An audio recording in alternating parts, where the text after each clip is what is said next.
السلام علیکم ناظرین۔ انتہائے عشق ناول بہت ہی رومانٹک اور ایموشنل ہونے جا رہا ہے۔ ناظرین اپنے کمنٹس اور لائک کا اظہار ضرور کیجیے تاکہ ہماری حوصلہ افزائی ہو سکے۔ تو چلتے ہیں پارٹ نمبر 20 کی طرف۔ تم اتنی جلدی آ گئے ہاشم حیرت سے پوچھتا اٹھ کھڑا ہوا۔ 2 گھنٹے ہو گئے۔ ہاشم خان اسبی نے آبرو اٹھا کر اسے دیکھا۔ اچھا، وہ بالوں میں ہاتھ پھیرتا آگے بڑھا۔ اسے وقت کا احساس نہیں ہوا تھا۔ وہ لوگ باہر کمرے سے نکلے اور بھابھی کیسی ہیں؟ اسبی نے پوچھا۔ ذہنی دباؤ کی وجہ سے بے ہوش ہے ابھی تک، ہاشم نے مدھم آواز میں جواب دیا۔ اسبی نے اس کے چہرے کو دیکھا، وہ بے حد پریشان لگ رہا تھا۔ تم فکر نہ کرو، وہ ٹھیک ہو جائیں گی، اس کا کندھا تھپ تھپا کر بولا۔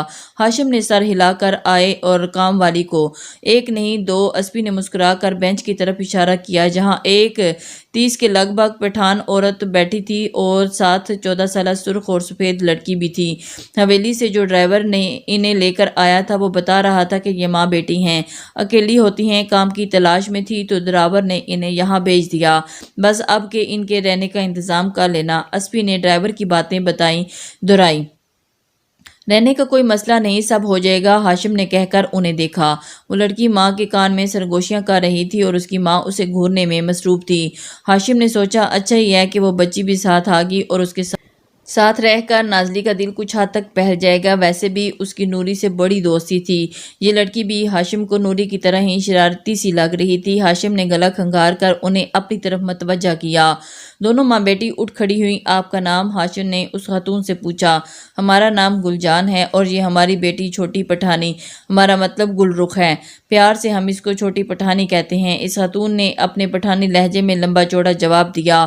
اسبی ہاشم کو دیکھ کر مسکرانے لگا۔ ماشاءاللہ، بہت اچھے نام ہیں آپ کے۔ میں ہاشم خان ہوں، آپ کو میری بیوی کا خیال رکھنے کے لیے بلایا ہے۔ آپ اب سے ہمارے ساتھ ہی رہیں گی۔ ہاشم کی بات پر وہ اسے مشکور نظروں سے دیکھنے لگی۔ ہم بہت اچھے سے خیال رکھے گا آپ کی دلہن کا، وہ نرمی سے بولی۔ ہاشم نے سر ہلا کر انہیں کمرے کی طرف اشارہ کیا۔ وہ لوگ اندر داخل ہوئے۔ یہ میری بیوی ہے نازلی، ابھی تھوڑی بیمار ہے، ہاشم نے آہستہ آواز میں کہا۔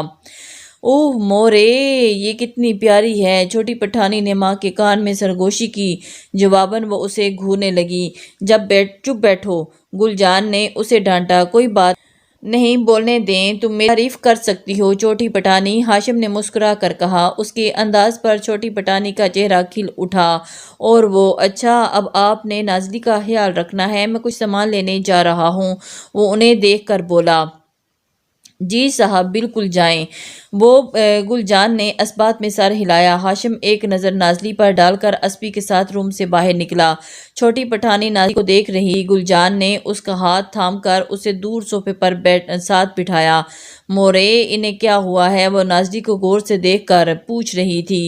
اور بڑی پٹھانی صاحب نے بتایا نا کہ بیگم صاحبہ کی طبیعت خراب ہے، گل جان نے دوپٹہ ٹھیک کرتے جواب دیا۔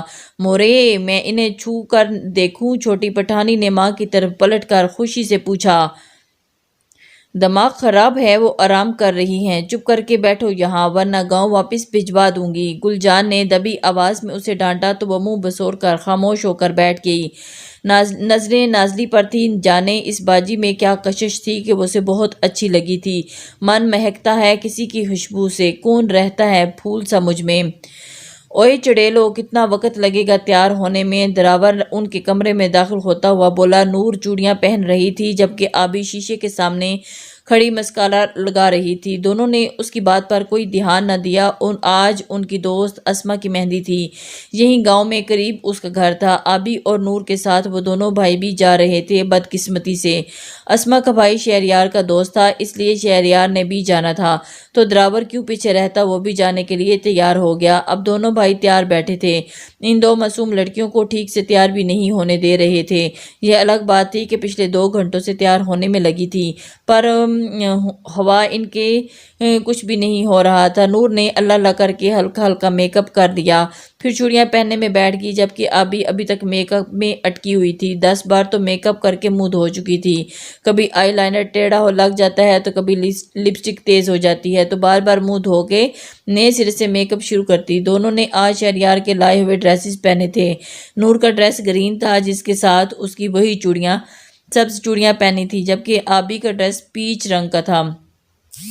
دونوں بہت پیاری لگ رہی تھی۔ بیری ہو تم دونوں۔ ان کی خاموشی پر دراور دھڑام سے بیڈ پر بیٹھا اور پھر تب کر بولا، تم دیکھ نہیں رہے کہ ابھی ہم تیار ہو رہے ہیں، جب ہو جائیں گے تو باہر آ جائیں گے۔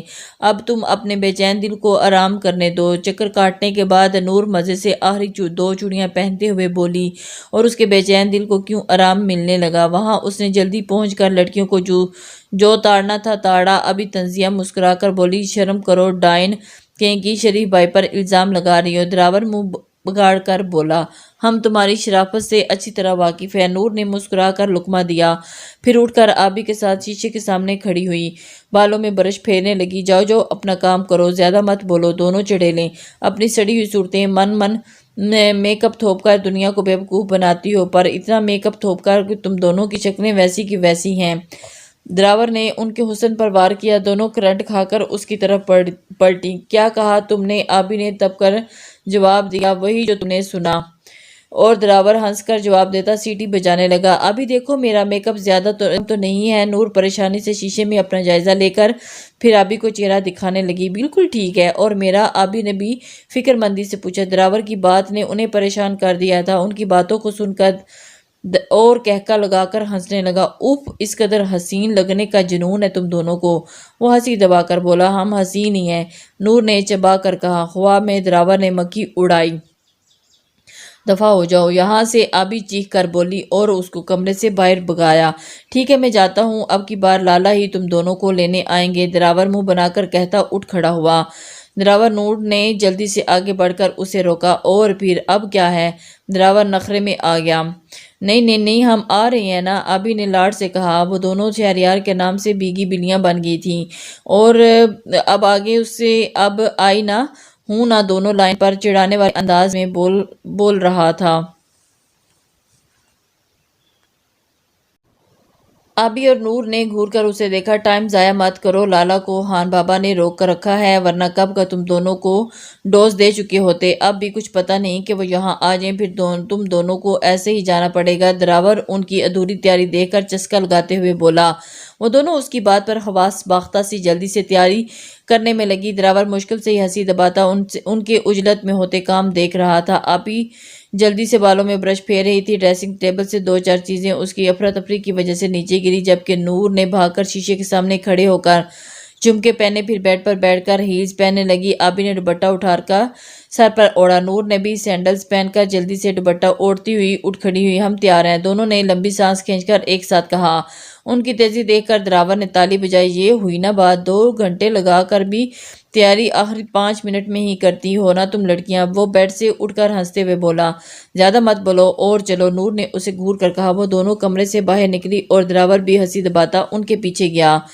وہ ہال میں آئیں اور جہاں خان بابا، شہریار اور ام جان بیٹھے تھے۔ ماشاءاللہ میری بیٹیاں بہت پیاری لگ رہی ہیں، خان بابا نے انہیں دیکھ کر محبت سے بولے، اور وہ ایک دم شرما گئی۔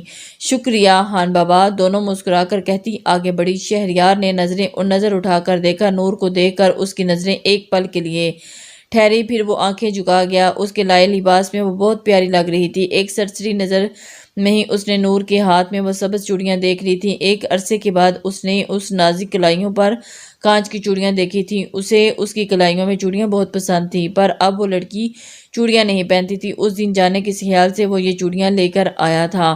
وہ سوچوں میں گم تھا جب خان بابا کی آواز چونکی، سنو شہریار، یہ کہہ رہی ہیں کہ چل کر جائیں گے؟ خان بابا مدھم سے مسکرا کر بولے، تھوڑا سا تو راستہ ہے خان بابا، پلیز ہمیں چل کر ہی جانا ہے، نور نے جلدی سے کہا۔ شہریار نے ایک گھورتی نظر اس پر ڈالی۔ جب وہ اس سے دور ہوتی تو دل اسے چاہتا کہ جب وہ سامنے آتی تو جانے کیوں اس کا دماغ دل پر حاوی ہو جاتا، وہ تلخ سا ہو جاتا۔ پلیز خان بابا پلیز۔ نور اور آبی دونوں شروع کی۔ خان بابا نے مسکرا کر ہاتھ اٹھا کر انہیں روکا، چل کر ہی جانے دو ہماری بیٹیوں کو۔ شہریار، دونوں بھائی ان کا خیال رکھنا، وہ شہریار کو دیکھ کر بولے۔ شہریار نے اس بات میں سر ہلا دیا، وہ خان بابا کی بہت عزت کرتا تھا، ان کی بات کو آگے تو اور کچھ کہہ ہی نہیں سکتا تھا، تبھی خاموشی سے اٹھ کھڑا ہوا۔ چلتے ہیں خان بابا۔ ام جان دونوں کے سامنے سر جھکا کر اجازت لینے آگے بڑھ گیا۔ نور اور آبی نے خوشی سے ان کے سامنے سر جھکایا۔ جاؤ اور انجوائے کرو۔ خان بابا نے مسکرا کر ان کے سر پر ہاتھ پھیر کر کہا۔ دونوں نے ہنس کر ہاں میں سر ہلایا۔ ام جان سے مل کر وہ باہر کی طرف بھاگی اور ان سب کو ایک ساتھ جاتے دیکھ کر ام جان نے ٹھنڈی آہ بھری۔ خان بابا نے انہیں دیکھا، اس آہ کا مطلب وہ اسے اچھے سے جانتے تھے۔ اپنے ہاتھوں میں بنی چائے پلا دو، اور ان کا دھیان بٹانے کے لیے وہ بولے تھے تاکہ وہ پریشان نہ ہوں۔ اچھا، وہ اداسی کہتی اٹھ کھڑی ہوئی۔ خان بابا نے انہیں دیکھا، وہ ان کی محبت تھی اور انہیں اداس نہیں دیکھ سکتے تھے، پر وہ ہاشم کو کبھی معاف کر کے اپنی زبان سے پھر جانا ان کے لیے ممکن نہ تھا۔ وہ دونوں باپ بیٹا ایک جیسے تھے، دونوں ہی اپنی ضد اور اپنے جنون میں اپنے پیاروں کو دکھ دے جاتے تھے، جیسے خان بابا چاہتے ہوئے بھی ام جان کو دکھ دے رہے تھے، جیسے ہاشم کی دیوانگی نازلی کو گائل کر رہی تھی۔ وہ حویلی کے گیٹ سے باہر نکلے تھے، شہریار آگے تھا جبکہ وہ تینوں اس کے پیچھے چل رہے تھے، اور چلتے چلتے حویلی سے تھوڑا آگے ایک گلی چھوڑ کر ہی اسما کا گھر تھا۔ آگے لالا کے ساتھ ہو کر چلو، آبی نے نور کے قریب ہو کر سر گوشی کی تھی اور وہ ایک دم سے پیچھے ہٹی۔ یوں بیچ راہ میں کیا مار کھانی ہے مجھے تمہارے بھائی سے؟ نور نے اسے گھور کر کہا۔ جاؤ بھی مانو بلی، دیکھو لالا کتنے اکیلے لگ رہے ہیں۔ دراور نے بھی آہستہ آواز میں کہا۔ اکیلے ہیں، پر انہیں میرا ساتھ بھی گوارا نہیں ہوگا۔ نور نے اپنے آگے چلتے شہریار کی پشت کو دیکھ کر اداسی سے کہا۔ تم ان کے ہم قدم تو ہو کر کچھ نہیں کہتے لالا، آبی نے آنکھ دبا کر کہا۔ نور نے ڈر کے مارے نہ میں سر ہلایا۔ آؤ اب دیکھتا ہوں کیسے آگے نہیں بڑھتی۔ دراور نے آبی کا ہاتھ پکڑا اور پھر ایک دم آگے بڑھے۔ شہریار سوچوں میں گم زمین کو دیکھتا چل رہا تھا، اسے پتہ نہ چلا کہ وہ دونوں کافی آگے نکل چکے تھے۔ نور نے حیرت سے ان دونوں بہن بھائی کو دیکھا جن کے قدموں کی سپیڈ بڑھ چکی تھی۔ آبی نے گردن پھیر کر مسکراتے ہوئے اس کی طرف ہاتھ ہلایا اور پھر دراور کے ساتھ دوسری گلی کا رخ موڑ گئی جس کے آخری گھر میں شادی کا ہنگامہ تھا، جبکہ وہ اس گلی میں شہریار کے ساتھ اکیلے چل رہی تھی۔ اسے پریشانی نے شہریار کی پشت کو دیکھا، پھر آرام سے آگے بڑھ کر اس کے آگے نکلنے لگی تاکہ وہ بھی ان دو بدتمیزوں کی طرح وہاں سے بھاگ جائے، پر اس کی قسمت اچھی نہ تھی۔ اس نے شہریار سے آگے ایک قدم ہی اٹھایا تھا کہ اس کی چوڑیوں کی کھنک پر شہریار نے چونک کر سر اٹھایا۔ تم کہاں بھاگ رہی ہو؟ اس نے حیرت سے پوچھا۔ وہ آبی اور دراور آگے کی طرف اشارہ کر کے بولی۔ شہریار نے پلٹ کر پیچھے دیکھا۔ یہ دونوں کہاں گئے؟ اس نے نور کو دیکھ کر پوچھا۔ دونوں آگے بھاگ گئے، وہ منہ بگاڑ کر بولی، اور مجھے اس جن کے ساتھ چھوڑ گئے۔ وہ زیر لب بڑبڑائی۔ شہریار چاند کی روشنی میں چمکتے اس چہرے کو دیکھ رہا تھا۔ نور اس کی روشنی کی تپش محسوس کر کے سر اٹھا کر دیکھا تو اسے اپنی طرف دیکھتا پا کر اس کا دل دھڑک گیا۔ کیا دیکھ رہے ہیں؟ اس نے مدھم آواز میں پوچھا۔ یہی دیکھ رہا ہوں کہ میک اپ کچھ زیادہ ہی کر لیا ہے تم نے، تبھی چہرہ لائٹیں مار رہا ہے، شہریار نے سنجیدہ انداز میں جان بوجھ کر کہا۔ نور نے صدمے سے اپنا چہرہ چھوا۔ آج دونوں بھائی اس کے میک اپ کے پیچھے پڑے تھے کیا واقعی؟ نور نے پریشانی سے پوچھا۔ ہوں، شہریار اس کے چہرے سے نظریں ہٹا کر سامنے دیکھ لگا جبکہ نور رونے والی ہو گئی تھی۔ اب کیا کروں؟ اس نے شہریار کو دیکھ کر پوچھا۔ اب قدم آگے بڑھاؤ، وہ دونوں پہنچ بھی گئے ہوں گے، چلو، اسے اشارہ کرتا وہ آگے بڑھا۔ نور نے دانت پیس کر اسے دیکھا اور اس کی تو ساری خوشی ہی اس شخص نے ہوا کر دی تھی۔ نور منہ بناتی جلدی سے چل کر اس کے ساتھ ہوئی۔ دونوں خاموشی سے آگے بڑھ رہے تھے جب نور کے پاؤں کے نیچے پتھر آیا اور اس کا پاؤں مڑا۔ ہیلز کی وجہ سے وہ لڑکھڑا کر گرنے کو تھی جب شہریار نے اسے تھام لیا۔ نور نے سنبھلنے کے لیے اس کا بازو سختی سے تھام لیا۔ ہائے اللہ! بچ جانے پر اس نے شکر ادا کیا۔ تم دیکھ کر نہیں چل سکتی؟ شہریار نے اسے سختی سے دیکھ کر کہا۔ دیکھ کر چل رہی تھی، اب پتھر آ گیا پاؤں کے نیچے تو اس میں میری کیا غلطی ہے؟ نور نے تب کر اسے دیکھا اور پھر سنبھل کر پیچھے ہو کر کھڑی ہوئی۔ شہریار نے جھک کر اس کے پاؤں کو دیکھا اور اتنی اونچی ہیلز دیکھ کر بول پڑا، تم اور تمہارے فیشن! اللہ معاف کرے، کوئی سیدھا کام نہیں ہوتا تم سے۔ وہ جھنجھلایا تھا۔ اس کی بات پر نور اسے گھورنے لگی۔ چل سکتی ہو؟ اس کے چہرے کو دیکھ کر پوچھا۔ جی شکر اللہ کا، لنگڑی نہیں ہوئی ہوں، ورنہ تو آپ یہیں پھینک کر چل جاتے۔ وہ چبا کر کہتی آگے بڑھ گئی۔ شہریار نے خاموشی سے اس کی پشت کو دیکھا اور پھر آگے بڑھا۔ شادی والے گھر میں پہنچے تو خوب ہنگامہ تھا، میوزک، ہنسی، خوشبو چار سو بکھری تھی۔ نور نے وہاں پہنچ کر سب سے پہلے آبی کو ٹھنڈا کیا اور وہ لوگ کیوں اسے جن کے ساتھ اکیلے چھوڑ آئے تھے، جبکہ اب بھی اس کی باتوں پر ہنسی رہی تھی۔